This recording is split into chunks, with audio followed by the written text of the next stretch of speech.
वो कहावत तो सुनी होगी कि जब वक्त खराब हो तो ऊंट पर बैठे आदमी को कुत्ता काट लेता है। वो कहावत आज मैं आपको सुनाऊंगा नहीं, दिखाऊंगा। लेकिन पहले आप इस लड़ाकू विमान को देखिए। इसका नाम है F-15। आप में से ज्यादातर लोग इसे जानते होंगे। बहुत पुराना लड़ाकू विमान है अमेरिका का। 1972 में इसने पहली बार उड़ान भरी थी। तब से लेकर अब तक 53 साल हो चुके हैं, 53 इयर्स, और ये अमेरिका को शानदार सर्विस दे रहा है। और इसे पुराना लड़ाकू विमान समझने की भूल मत करना। अब इसका नया वेरिएंट आता है F-15EX के नाम से। वो इतना ज्यादा एडवांस है कि F-22 रैप्टर और F-35 के बाद ये अमेरिका का थर्ड मोस्ट लड़ाकू विमान है टेक्नोलॉजी वाइज। इससे आप अंदाजा लगाइए कि कितना शानदार एयरक्राफ्ट है, और इसका रिकॉर्ड उससे भी ज्यादा शानदार।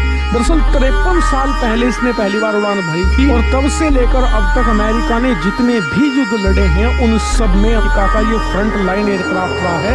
सब में शानदार लड़ाई लड़ी है, और उससे शानदार बात यह है कि आज तक दुनिया का कोई भी देश इसे मारकर नहीं गिरा पाया था। जी हाँ, 104/0 का रिकॉर्ड था, यानी कि 106 इसने लड़ाकू विमान दुश्मन के आज तक मारकर गिराए, लेकिन दुश्मन का कोई भी लड़ाकू विमान आज तक इसे मारकर गिराने में सफल नहीं हुआ। अजय विमान इसे अमेरिका का कहा जाता था। और मैं था शब्द इसलिए बार बार कह रहा हूँ क्योंकि इसकी 53 साल की अनडिस्प्यूटेड विक्ट्री मात्र 21 दिनों के अंदर ध्वस्त हो चुकी है ईरान युद्ध में। दरअसल आपको याद ही होगा कि युद्ध के शुरुआती 3 दिनों में अमेरिका के 3 से ज्यादा F-15 मारकर गिरा दिए गए थे, लेकिन वो सब फ्रेंडली फाइट में थे या फिर टेक्निकल कमी थी। अमेरिका ने यही बहाना दिया।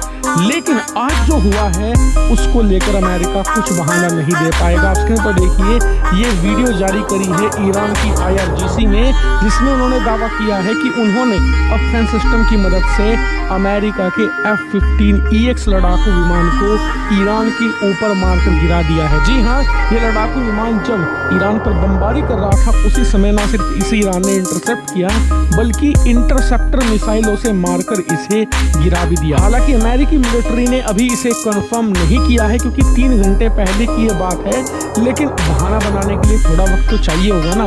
लेकिन फिलहाल जैसे ईरान ने यहाँ पर सबूत रखे हैं सामने, मुझे नहीं लगता कि यहाँ पर बहाना बनाने की गुंजाइश बचेगी। लेकिन इससे पहले कि आप लड़ाकू विमान का बचाव करें, आपको तारीफ करनी पड़ेगी ईरान की।